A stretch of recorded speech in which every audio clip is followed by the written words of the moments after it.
ઈશ્વરના લોકોએ તેમનો અનાદર કર્યો, તેથી તેમણે તેમના દુશ્મનોને તેમને કેદમાં લઈ જવા દીધા. તેઓએ યરૂશાલેમનો નાશ કર્યો અને ઘણા યહૂદીઓને તેમના દેશ બાબિલ લઈ ગયા. દાનિયેલ બાબિલના યહૂદીઓમાંનો એક હતો. તેણે ઈશ્વર પર વિશ્વાસ કર્યો અને દિવસમાં 3 વખત તેમની પ્રાર્થના કરી. દેવે દાનિયેલને આશીર્વાદ આપ્યો અને તે દેશનો એક શક્તિશાળી નેતા બન્યો. કેટલાક નેતાઓ દાનિયેલની ઈર્ષ્યા કરતા હતા, તેથી તેઓએ નવો કાયદો બનાવ્યો. લોકો ફક્ત દારિયાવેશ રાજાને જ પ્રાર્થના કરી શકતા હતા. જેણે આજ્ઞા ન પાડી તેને સિંહોના બિલમાં નાખી દેવામાં આવશે.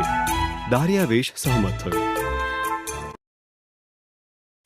દાનિયેલ હજી પણ ઈશ્વરને પ્રાર્થના કરતો હતો અને તેની ધરપકડ કરવામાં આવી હતી. દારિયાવેશ ઉદાસ હતો. તેને દાનિયેલ ગમતો હતો. તેને ખ્યાલ આવી ગયો કે તેને છેતરવામાં આવ્યો હતો, પરંતુ તે કાયદો બદલી શક્યો નથી. દાનિયેલને સિંહો આગળ ફેંકી દેવામાં આવ્યો.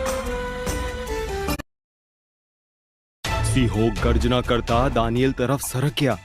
પછી એક દેવદૂત આવ્યો. તેને ઈશ્વરે જ મોકલ્યો હતો. દૂતે સિંહોના મોં બંધ કર્યા.